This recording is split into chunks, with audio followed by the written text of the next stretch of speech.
Halo Sobat IMC, dimanapun Anda berada, jumpa lagi di YouTube series dari Cek Fakta Reproduksi Perempuan. Tentunya bersama dengan Dr. Caroline Tirtajasa SPOGK, yang merupakan dokter spesialis kebidanan dan kandungan konsultan dengan subspesialis fertility dan juga hormon reproduksi. Beliau juga merupakan ahli bedah laparoskopi dari Rumah Sakit IMC Pulau Mas. Halo dokter, jumpa lagi nih. Gimana kabarnya kali ini? Baik ya dok. Oke, hari ini tema atau topik kita adalah tentang infeksi organ reproduksi. Nah, apa itu maksudnya tuh dok? Infeksi organ reproduksi, simpelnya ya infeksi yang mengenai organ reproduksi. Ya, kalau kita sebut organ reproduksi itu dibagi menjadi organ reproduksi yang di luar sama di dalam. Genitalia eksterna dan interna. Yang di luar ini berupa bibir kemaluan, klitoris, bibir kemaluan kan ada dua, yang besar dengan yang kecil. Ya, dan vagina sepertiga luar. Itu organ reproduksi yang di luar. Sedangkan yang di dalam, vagina dalam, mulut rahim, badan rahim, saluran telur, dan indung telur. Itu organ reproduksi kita. Nah, organ reproduksi ini kalau sampai terkena infeksi, biasanya yang terjadi adalah ascending infection. Infeksinya naik ke dalam dan bisa merusak kondisi organ reproduksi dan menyebabkan sulit hamil. Oke, makanya harus dilakukan penanganan secepatnya gitu ya dok, ketika diketahui ada infeksi di organ reproduksi. Lalu untuk penyebabnya dok, biasanya apa sih? Penyebabnya itu macam-macam. Yang jelas infeksi. Infeksi itu kuman masuk ya. Bisa dari berbagai cara, bisa dari air cebokan yang kotor, berhubungan suami istri dengan suami yang sedang terinfeksi misalnya, atau pasangan seksual yang juga sedang ada kuman, ya, penyakit menular seksual, yaitu ditularkan lewat hubungan suami istri, itu juga bisa mendapat dari sana. Atau misalnya kondisi penurunan daya tahan tubuh yang hebat. Ya, stres, begadang, lagi diet, nggak pernah makan, kan sering tuh perempuan-perempuan kayak gitu, mau badan kurus langsing, ya, tapi nggak mau olahraga, jadi stres, kerja digeber, begadang sampai malam, ya, diet pula, itu sering tuh terjadi infeksi organ reproduksi, meskipun masih nonah, bisa. Tetap bisa ya. Betul. Oke, itu perbedaannya apa sih dok dengan yang maksudnya yang memiliki masalah seperti ini tuh ada luka kah atau bagaimana? Karena kan biasanya kita taunya infeksi itu datangnya dari luka ya dok? Iya, bisa dari luka, bisa juga tanpa luka. Oh gitu ya? Iya, jadi kuman masuk dengan berbagai macam cara tentunya. Kalau ada luka, misalnya lecet di bibir kemaluan atau lecet di vagina ya, itu udah jelas ya, kuman pasti bisa masuk lewat situ. Tapi ada juga yang tanpa luka sama sekali kuman bisa masuk. Ya, itu tadi yang tadi saya bilang, penurunan daya tahan tubuh ya, itu bisa menyebabkan kuman masuk dengan berbagai macam cara. Oke, ada kaitannya dengan imunitas tubuh kita gitu ya dok sudah ya? Pasti. Oke, nah untuk mendiagnosisnya bagaimana dok? Diagnosis infeksi organ reproduksi ini sebetulnya gampang ya, asal pasiennya mau datang ke dokter kandungan aja. Yang sering itu pasien itu neglected ya, dia menganggap remeh, oh ini keputihan biasa aja, gitu ya, nyeri-nyeri perut biasa aja, minum Ponstan gitu hilang, udah selesai. Padahal seharusnya kalau terjadi keputihan yang gatal atau berbau, atau ada benjolan di kemaluan, mau besar ataupun kecil gitu ya, itu segera periksakan diri. Apalagi disertai nyeri perut bawah ya, itu harus datang memeriksakan diri ke dokter kandungan untuk dicek tuh ada nggak infeksi di situ. Ya, kalau ada segeralah diterapi. Ya, banyak pasien-pasien dengan masalah reproduksi sulit hamil, kalau kita cek saluran telurnya mampet, itu kalau ditanya ibu sering keputihan nggak? Sering. Ada juga yang nggak sering, tapi kena tuba non paten atau saluran telur tersumbat. Karena banyak perempuan keputihan itu dianggap biasa. Ya, padahal infeksi jalan terus. Akhirnya rusak saluran telurnya mampet. Jadi kalau mengalami yang tadi saya bilang, keputihan gatal berbau, nyeri perut bawah, atau ada benjolan di kemaluan, segeralah datang ya cek ke Oke. dokter kandungan. Itu yang selalu diingatkan juga oleh Dokter Caroline, kalau kita sebagai perempuan itu kan kita punya alat reproduksi kita, jadi kita harus sayang kalau ada Betul. hal-hal yang mungkin kok sedikit berbeda, kok nyeri, langsung bisa Iya. dikonsultasikan. Iya. Nah, Dok, saya kan pernah dengar nih ada kata-kata ascending infertilitas. Itu ada kaitannya dengan infeksi organ reproduksi atau bagaimana? Yang persisnya bukan ascending infertilitas, tapi ascending infection. Infection. Iya, Oke. infeksi yang naik. Ascending itu naik dia. Ya, ascending infection ini adalah mekanisme yang terjadi pada kerusakan organ reproduksi. Ya, pada infeksi ini. Oke. Jadi infeksi itu biasa dimulai dari organ genitalia eksterna yang luar dulu tuh. Misalnya lecet, bibir kemaluan, ya, atau cebok, air kotor, atau duduk di dudukan WC yang toilet yang pernah terinfeksi gitu, didudukin oleh orang yang sudah ada infeksi sebelumnya misalnya, itu juga bisa. Jadi kuman itu naik dari bibir kemaluan naik ke vagina dia akan naik lagi tuh ke mulut rahim atau serviks. Dari situ naik lagi ke atas, masuk ke rongga dalam rahimnya kena. Dari situ langsung keluar ke saluran telurnya terinfeksi. Jadilah tuba non paten, hidrosalping, itu tuh semuanya dari situ mekanismenya. Nah, kalau infeksi berlanjut terus, spill out dia keluar ke rongga panggul, jadinya penyakit radang panggul, ya.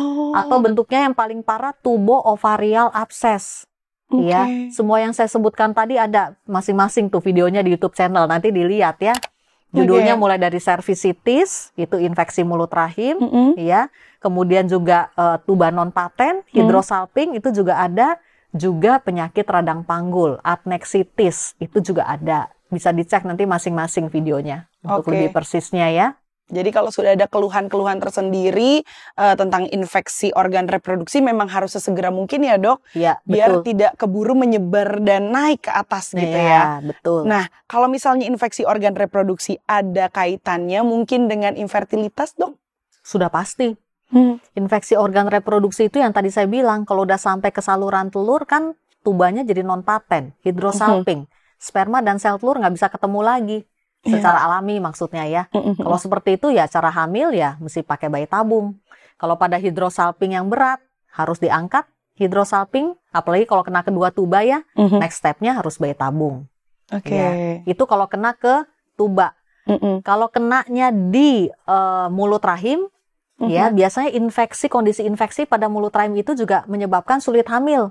Karena biasanya kapasitasi sperma untuk pembuahan ya akan dilemahkan oleh kondisi infeksi ini. Kalau hubungan suami istri kan sperma kan keluarnya di area sekitar mulut rahim tuh. Kalau ada infeksi di mulut rahim istri ya, biasanya infeksi ini akan melemahkan kapasitasi sperma untuk pembuahan. Jadi spermanya nggak bisa masuk dengan lancar ke dalam untuk pembuahan, udah dikurangi kapasitasinya. Ya, itu juga bikin sulit hamil. Kalau infeksi naik ke atas kan ke dinding dalam rahim, endometritis namanya, rongga dalam rahim terinfeksi.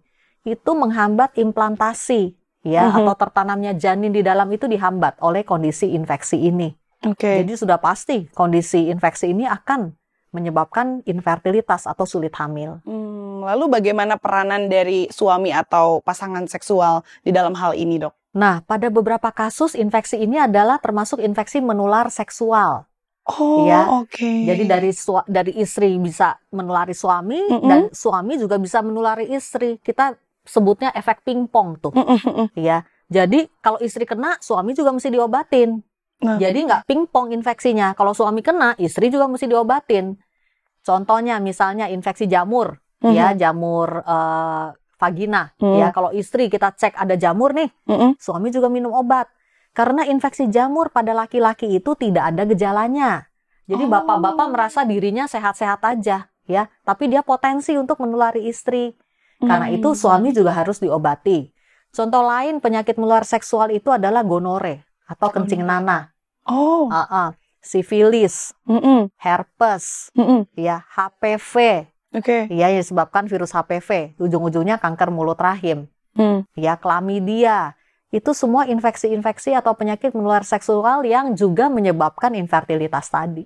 Oh, oke, Iya, seperti itu. Jadi peranannya di antara pasangan juga dengan perempuan yang mengalami iya. gejala infeksi organ reproduksi itu kalau bisa datangnya berdua gitu ya, Oh biar ya, bisa iya harus, ditangani betul, dua-duanya. Oke. betul. Nah, kalau terapinya, Dok, gimana sih? Terapinya tentunya sesuai kuman penyebabnya. Ya, kalau Oke. bakteri ditangani dengan antibiotik yang Mhm, sesuai dengan mhm, bakterinya. mhm. Ya, kalau infeksi jamur ya dengan obat-obat anti jamur. Tapi biasanya kalau saya di poliklinik, kita lakukan vaginal toilet dulu tuh, dicuci vaginanya, Oh, dibersihkan. dicuci. Oh, Iya, supaya obat apapun lebih efektif kerjanya setelah dicuci vagina dan dibersihkan dulu.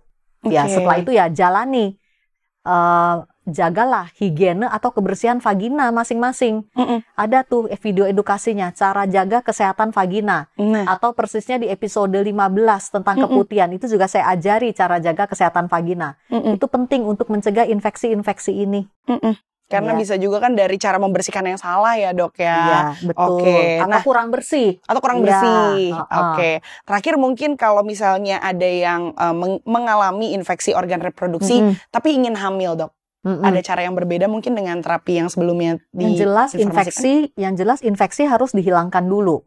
Oke. Ya. Tapi masalahnya biasanya dokter ahli akan ngecek ya sejauh mana kerusakan atau damage permanen yang sudah terjadi pada organ reproduksinya. Mm-mm. Ya, infeksi boleh hilang tuh dengan antibiotik, anti jamur, infeksi atau kumannya hilang. Tetapi masalahnya kalau kerusakan permanen sudah terjadi, itu nggak bisa diapa-apain lagi. Aduh, sayang banget ya. Misalnya contohnya tuba non paten. Mm-mm. Ya, tuba non paten itu saluran telurnya udah tersumbat. Mm-mm. Itu nggak bisa diapa-apain lagi sebetulnya. Bisa diupayakan dengan laparoskopi, hysteroscopy, Mhm. tetapi angka keberhasilan hanya 30%. Dan kalau sudah terbuka pun harus hamil dalam waktu 1 tahun karena dia bisa rapat lagi. Ya, Oke. infeksi yang menyerang endometritis misalnya. Endometritis ya kita bisa obati. Rongga dalam rahim kalau terinfeksi kita bisa obati. Tapi kadang-kadang seperti gonore, ya, Mhm. itu sering merusak tuh. Chlamydia juga merusak si rongga dalam rahim tersebut.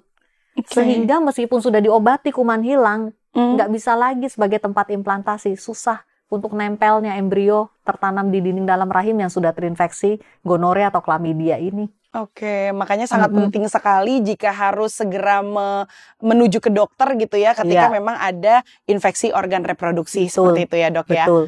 Mungkin untuk menutup ada yang mau dokter sampaikan Iya. kepada sobat IMC mengenai infeksi organ reproduksi. Jadi bagi para perempuan di sana, infeksi organ reproduksi ini jangan dianggap remeh, ya. Obat bisa ya banyak di mana-mana. Antibiotik bisa menghilangkan semua infeksi. Tapi yang bahaya adalah kerusakan permanen yang terjadi di organ reproduksi Anda yang kadang-kadang sudah tidak ada terapinya lagi selain kita angkat dan lanjut untuk program hamilnya.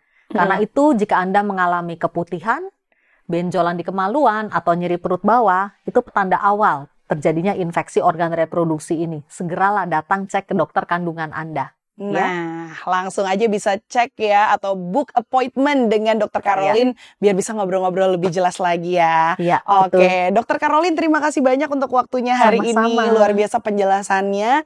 Dan untuk Sobat IMC yang masih mau tahu lagi nih dengan details-details lainnya, bisa cek video-video kita di episode sebelumnya ataupun bisa cek di sosial media dari Dokter Caroline yang sudah kami tampilkan di layar. Kalau begitu terima kasih banyak sudah menyaksikan YouTube series dari Cek Fakta Reproduksi Perempuan kali ini. Kita berjumpa lagi di episode-episode berikutnya.